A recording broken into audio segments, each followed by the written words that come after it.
Dun, dun, dun, dun, dun, dun, dun, dun, dun, dun, dun, dun, dun, dun, dun. Dun, dun. Dun, dun, dun, dun, dun, dun, dun, dun, dun, dun, dun, dun, dun, dun. Dun, dun, dun, dun, dun, dun, dun, dun, dun, dun. Dun, dun, dun, dun, dun, dun, dun, dun. Hello and welcome. My name is Rick. This is the Bactrian. I'm a nurse and I love to ride motorcycles.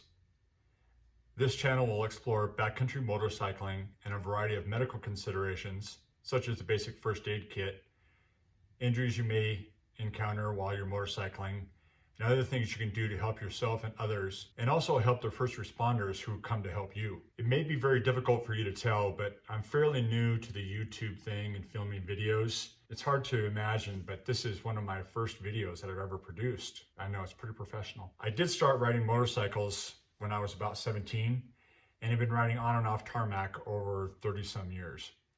I recently started more and more off-road and more difficult routes. This definitely limited the ability for a speedy rescue if I really hurt myself. So that got me thinking about my first aid kit and the type of injuries I might encounter. I took a closer look at what I was carrying with me. I would like to share my thoughts on backcountry motorcycling safety and what I carry in my first aid kit and some basic first aid that you can administer to yourself or someone who you're riding with who might be injured. I'd like to start by talking about things to consider before you go. Prevention and physical fitness. When considering safety, the first step is always prevention. Whether in the workplace, at home, or in the backcountry, an ounce of prevention is worth a pound of cure.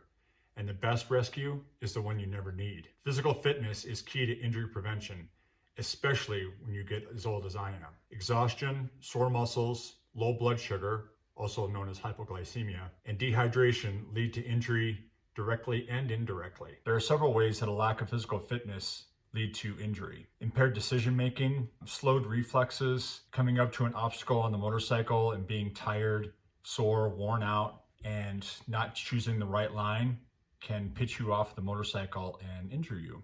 Sore muscles and the lack of physical fitness increase the risk of soft tissue injury and joint injury, aka sprains and strains. In 1999, Mark Twight wrote a book called Extreme Alpinism: Climbing Light, Fast, and High. When this hit the shelves, I was in the height of my climbing, and I devoured this book immediately. Mark Twight went over and over again about how important physical fitness was to increase your safety. If you're able to move and think clearly while performing the sport, you're going to be much more safe. His philosophies on climbing have application in all sports, especially motorcycling. We're going to talk a little bit about equipment. This is going to be a recurring theme through all of these videos. Equipment is essential. When I was younger and dumber, I was way too cool to wear a helmet. I had a leather jacket, of course, because that was cool, but the helmet was not cool.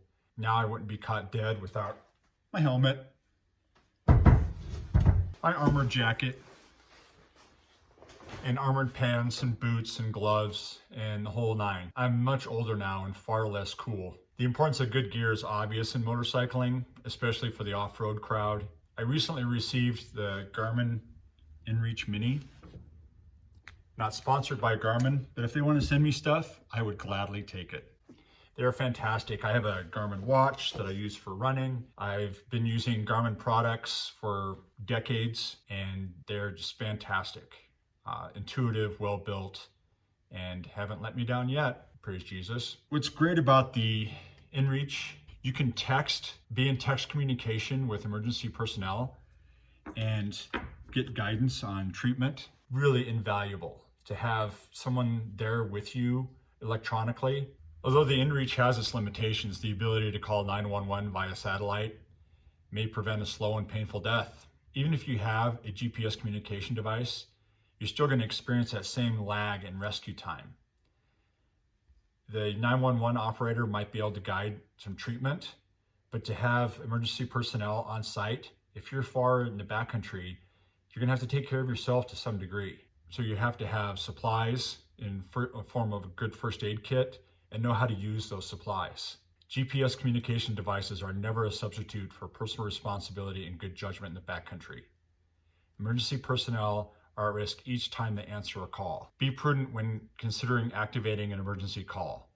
The response to your call for help costs thousands of dollars and jeopardizes the well-being of your rescuers. I also consider survival items as safety equipment. Calorie-dense food and water help prevent hypoglycemia and dehydration. This increases your energy, improves decision-making, and helps stave off hypothermia, along with warm and dry clothes. Also, something to help start a fire with, like one of these strikers that I love, petroleum cotton balls. We'll get more into some of this stuff later. Can be used for signaling for help or for warmth. A note about fire. 2020, the state of Colorado saw its worst fire season ever. Don't start a wildfire.